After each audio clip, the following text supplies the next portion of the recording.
is up, everybody, and welcome back to Drop the beats. In the planet of Earth, I am the most famous person of the world. Everybody knows who I am, even the people who don't know who I am. Because I am very super famous, super famous, super famous. Very super famous, a lot of people know I exist. I am very super famous, super famous, super famous.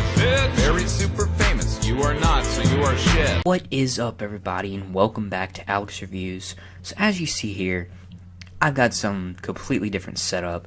I am now going to start having these edited videos, and I hope you guys like the intro.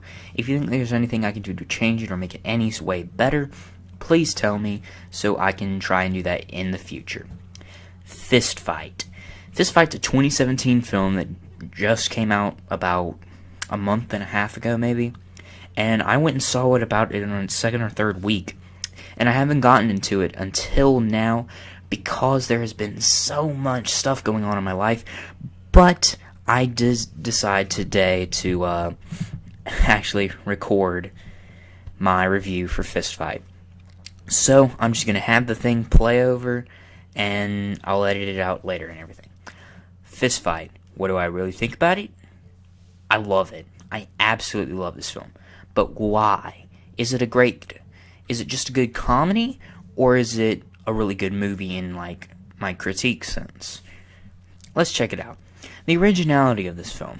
The basic plot of Fist Fight is two teachers, played by Charlie Day and Ice Cube, get into an argument because Charlie Day rats on Ice Cube so he doesn't lose his job. And Ice Cube loses his job. And it's Charlie Day being Charlie Day, it's Ice Cube being Ice Cube. There's nothing you can really say about it. I do like the idea of the teachers being the ones that are, doing the whole snitches get stitches thing scenario that you see in the trailer. That is really, really good. It's been done before. I forgot what the name of it was, but there is a 1980s or 1990s movie that does this exact same thing, but it is good overall. I give the originality a 3 out of 5. The predictability of this film.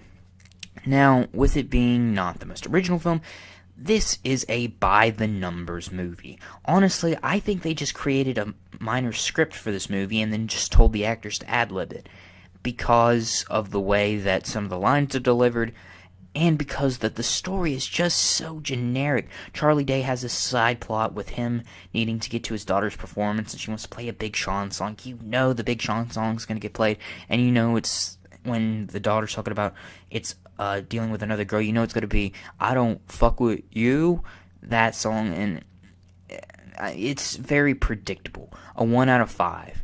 The characters in the movie. I absolutely adore the characters in this movie. The main four are basically Charlie Day, Ice Cube, Tracy Morgan, and Jillian Bell. I would say their actual names in the movie, but, it's Charlie Day, it's Ice Cube, it's Tracy Morgan, and it's Jillian Bell doing their usual shtick. They aren't really any much different. But I do love them in this movie, especially Charlie Day. He is such a strong character playing as that weasel guy. Man, I love it. But the thing is, they are pretty big stereotypes. And when you get stereotypes, you need to add a little bit more structure to the character to make them, well, good. And sadly, that doesn't happen here in Fist Fight. I give the characters an 8 out of 10, though, just because they are so likable, and the actors do a great job with that. The story and the plot. So, the story and the plot of this film is very, very generic and by the numbers, like I said, on the predictability. Basically, just Charlie Day's rats out on Ice Cube breaking a desk, and the whole movie is about leading up till 3 o'clock when Ice Cube says, I'm going to fight you at 3 o'clock after school. And then it gets to the fight. It's got a decent fight. It's got a good build-up. But, it's done well when they get to the fight scene. But it's just so generic that I'm only going to give it a 5 out of 10. The moral of this film. The moral of this film is basically you need to stand up for yourself at times. Which, of course, hell yeah, I agree with that wholeheartedly. It's a very good moral to teach. especially for teenagers, which is what this film's target audience is. So I feel like that is really well done, and it's really well portrayed in this film, especially with Charlie Day as the main character. And just fucking love Charlie Day in this. 10 out of 10 for the moral. The dating. Is it or will it be dated? I knew I was going to mess that up when I just put a D by it. Is it or will it be dated? Yes. This is a comedy film, foremost and forever, or whatever the saying is. This is a comedy film. And most, I would say 90% of recent comedies are going to be dated. This is a very immature film. I will give that. I kind of like immature humor. That's just kind of who I am. And if you don't, you're not going to like this movie, at least for the comedy aspect, and probably not for any aspect if you don't like a little bit of immatureness at the slightest. But I do, and I also like a lot of swearing because it's true to real life, because I do swear a lot. I really don't think about it when I talk. I don't think when I talk, at least with the swearing aspect of that. But this film does have jokes and such and pop culture references that are going to date the movie. A 1 out of 5 for Is It Will It Be Dated. The pacing of this film. If there's one really strong point, well, besides the comedy for me, that isn't really that subjective, I think the pacing of this movie is absolutely perfect. I love the pacing of this movie. It is very, very, very well done. And just great. The movie flows perfectly, and it's very fast-paced. I feel like I finished the movie in about 50 minutes. It was a very short movie. 5 out of 5 for the pacing. The impact of the movie. With this being a comedy, some of the impacts take it away, and when some of the characters get hurt, really the only character that I honestly truly care about is Charlie Day, and he's the one that I feel bad for. I don't feel bad for his daughter, because here's another problem with this film. They don't give the daughter and the mother enough screen time for Charlie Day for me to care about them. I care about Charlie, and I don't want his family to be hurt or anything, but I honestly don't care what happens to them as long as it doesn't affect Charlie. If it doesn't affect Charlie, I don't really care what happens. So I'm going to give the impact a 5 out of 10. Alright, does it hit the target audience and beyond? This movie, I would say, hits 70% of the target audience and beyond. I watched this film with my dad, and he said it was one of the funniest comedies that he's ever seen. Wouldn't go that far, but it is a very funny film, especially if you like immature comedy and lots of swearing, which I do. So I would give this a 7 out of 10 for does it hit the target audience and beyond. The relatability of this film. Another problem with this film, well, I wouldn't say it's a problem that much if you don't mind imagination, which I don't at all. You have to stretch out as far as you can in this movie with your imagination and pretend like the police doesn't exist, basically. Because in this movie, most of the stuff that happens in this movie, it's a senior prank day. That's how the movie starts out. And throughout the whole movie, it's senior prank day. Half these pranks should be illegal in this movie. What Ice Cube does should be illegal in this movie. What these kids, here, mowing the lawn and making a penis out of it, some of the shit's just illegal. So you just kind of gotta pretend that the police doesn't exist. But that takes away relatability. That's the problem that I have with it. The only character that I'd say is semi-relatable is, well, Charlie Day. I mean, you have Jillian Bell over here talking about how she wants to fucking have sex with one of her students. Right there. And,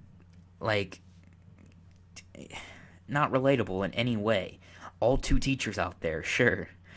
But I'm going to give it a 2 out of 10. The acting in the movie.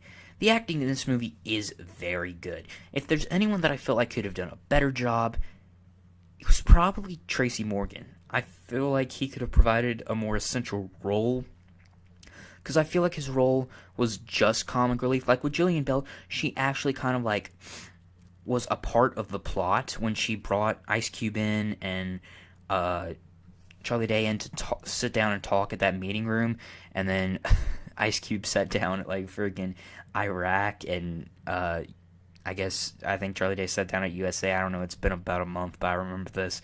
And then he's like, "You should probably change seats." And then he sat down at North Korea. I don't know. I just felt like it was pretty funny. But she actually provided a role to the movie. Tracy Morgan. He gave Charlie Day's like a pep talk one time, and then when that gets disproven, it's just like, oh, well, maybe you shouldn't listen to me. Like, okay, so why the fuck are you here? I think they just needed another character besides Jillian Bell to give all their comedy due, so they were just like, okay, let's call in Tracy Morgan for this. But he does a good job overall, a 9 out of 10. And finally, the overall enjoyment that I got out of this movie, a 10 out of 10. I love this movie. Just sitting down and watching this movie, I was laughing constantly, which is what I wanted from a comedy. I loved the principal. The mariachi band that was following the principal, one of the funniest moments in the movie. There's just many moments that I can still actually remember from... Oh, and the guy on parking duty talking about how he can't do anything after school hours. Hilarious. Some of these jokes are just timeless. Sure, I might get tired of them in about 6 months, but I'm going to remember them for a good long while. And I love this movie. A 10 out of 10. If I was doing it based off of total enjoyment, I'd probably give it an 8 out of 10. But with my critiquing, a 6.5 out of 10 is my overall score for Fist Fight. Do I recommend Fist Fight? Now that it's out, probably not. I would have probably a week ago or two, but now you got Beauty and the Beast out. You got fucking Belko Experiment out, which I am going to see next week. You have I forgot what the other good movie that was out right now was, but there are many and plenty good movies out right now that you really don't need to see Fist Fight. But if you've already seen all those that I just mentioned and you don't have a movie to go check out Fist Fight. It's a great movie, and I definitely recommend it. Especially if you like a bit more immature comedy, and if you don't mind a lot of swearing. So, this is how videos are going to be done from now on, even like just my own videos, like videos that aren't movie reviews or aren't like Lost Media videos. They'll be like this. I don't know, plenty of other videos will be like this, my list videos. This is basically in the style of my list videos, except it's just going to have a video playing over. I'm probably not going to show any clips just for, like, you know, play any audio clips just for copyright. But, yeah. Unless I absolutely have to, and I'll do it in lists, but I'm not going to do it in just my normal videos. So thank you guys so much for watching. If you like it, hit the like button, hit subscribe, hit that notification bell. And make sure you comment down below what I should review next. Thank you guys so much for watching, and I will see you guys in the next video. Bye.